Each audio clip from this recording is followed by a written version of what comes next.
Radon is an invisible and odorless gas, and it's a hidden danger present in many homes. It's the leading cause of lung cancer among non-smokers, making awareness and testing crucial. Today, we're joined by builder Ryan Thompson with more on how to protect your family. First of all, what is radon?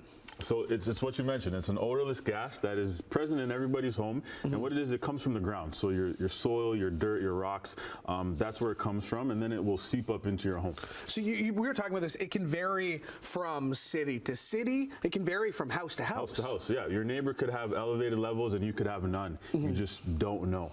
Okay, so how can we test for radon? So there's a couple ways. You can get a testing kit, which is like a one-time use test kit. You can get from a local store, and you put that out in your home, expose it for a certain amount of time, mail it in, do a couple more steps, or you can just get an air quality monitor, which you can get online, and it provides different averages, a short-term average, a long-term average.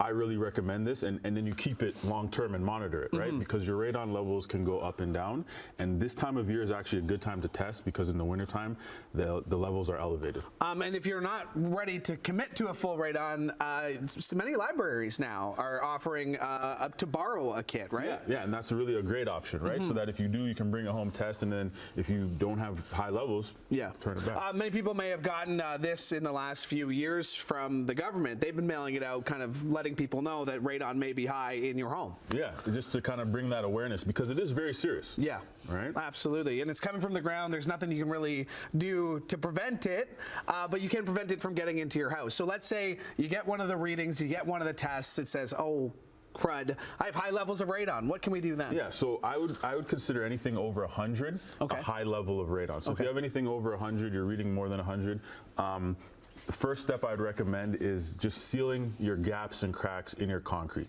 So in your basement slab, if you have a sub pump, if you have any open penetrations, this is going to be your first kind of DIY solution to address that. Okay. And then once that's done, if you still are reading high levels, because oftentimes this will solve the problem, but if you're still reading high, you're going to have to do a slab depressurization. Okay, explain to us what that is. You're going to have to hire a professional. What they're going to essentially do is stick a pipe in your ground beneath your slab, and what it does is it sucks out all the air and emits it outside so that it doesn't spread into your home. Okay. So it is, it's a 1 to 2 day job, and there's professionals, that's all they do. So, if you do have radon, it's not alarming. You don't have to sell your house and move. There's a solution for you. So to that point, you're saying that most of the work that they're going to be doing professionally is going to be in the basement. So when I'm using my testing kit or my air monitor, should I be in the basement? Should I try different rooms in the house? Like, what's the best way to monitor this? Yeah, so I always like to put the test kit in the basement.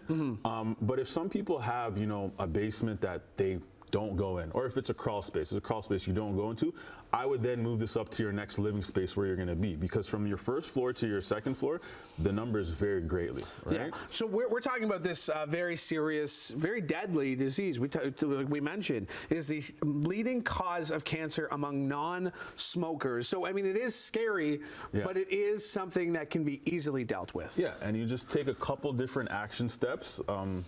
And you're good. Yeah, no, exactly. And I was saying this. I was working with a client a few years ago, and they took us through those steps and being able to suck out the air and putting it out there. And it's got to go somewhere, but it's better out there in the world than in your house. Yeah, exactly. Yeah. So. Okay. Very cool stuff. Where can we find more information about radon, and where can we find more information on what you're up to these days? The government of Canada actually has very good resources on radon. So you just do a Google search, stuff will come up. And for me, grayowldesign.com. That's what we're here for. Love having you on the show, man. Thanks for being here. All right, we will put more information up on our website as well, chch.com/morninglive. We got much more to come here. Stay with us.